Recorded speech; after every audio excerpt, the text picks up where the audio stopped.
আমরা বলে দিতে চাই, এই 24 পরবর্তী বাংলাদেশে আমরাই বাংলাদেশ।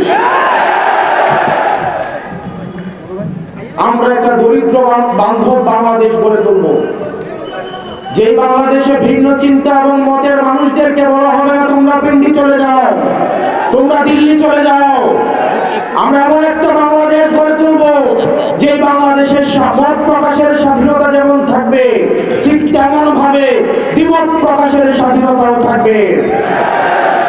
আমরা এমন একটা বাংলাদেশ গড়ে তুলব যে বাংলাদেশে কারো, আপনি সংখ্যায় কম হন কিংবা বেশি হন, আপনি হিন্দু হন কিংবা মুসলমান হন, পাহাড়ের মানুষ হন কিংবা সমতলের মানুষ হন, খ্রিস্টান হন কিংবা সাঁওতাল হন, আপনার নিজস্ব কোনো পরিচয়ে, আপনার পরিচয়ের আড়ালে কোনো সুবিধা নিতে হবে না, বরং বাংলাদেশের নাগরিক হিসেবে আপনি সমান মানবিক মর্যাদা নিয়ে শান্তিতে বাংলাদেশে বাস করতে পারবেন।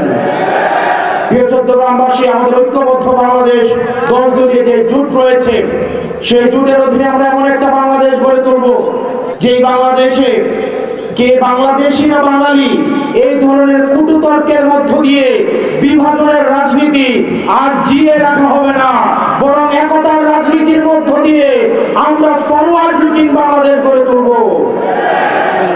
কিন্তু তরুণ প্রজন্ম আপনারা যারা আছেন, আমরা আপনাদেরকে সতর্ক করতে চাই, আমরা একটা প্রজন্মগত লড়াইয়ে রয়েছি।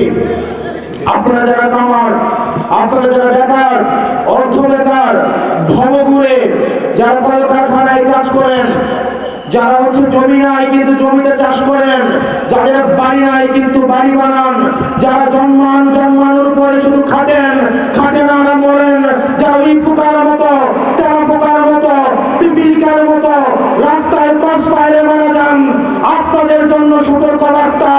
আগামীতে আবার ফেসিবাদের প্রতিধ্বনি আমরা শুনতে পাচ্ছি, আমাদেরকে আবার সতর্ক হতে হবে।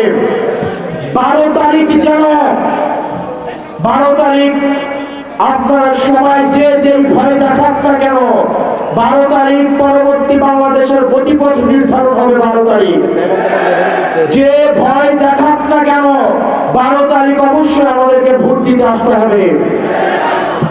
আমরা যারা কেন্দ্র দখল করতে আসবে, যারা ব্যালট বাক্স ছিনতাই করতে আসবে, আপনারা বাসা থেকে, যদি এই চিন্তা থাকে আপনাদের, বাসা থেকে মা বাপের দোয়া নিয়ে বের হয়েন। আমাদের এই ভোটের অধিকারের জন্য ইলিয়াস আলী গুম হয়েছে, ভোটের অধিকারের জন্য সুমন ভাইয়ের আম্মার সুমন ভাইকে ফিরে পায় নাই, ভোটের অধিকারের জন্য গত 17 বছরের লড়াই সংগ্রাম রয়েছে। আবার যারা ব্যালট বাক্স ছিনতাইয়ের চিন্তা করছেন, আপনারা সাবধান হয়ে যান। আমরা আপনাদেরকে সাথে নিয়ে ইনশাআল্লাহ এই 10 দলীয় আমাদের যে ঐক্যবদ্ধ বাংলাদেশ রয়েছে, আমরা ইনশাআল্লাহ 12 তারিখের মধ্যেই আমরা সরকার গঠন করব। আমরা 12 তারিখ নির্বাচিত হয়ে সংখ্যাগরিষ্ঠ আসন জিতার মধ্য দিয়ে আমরা 12 তারিখ সরকার গঠন করব ইনশাআল্লাহ।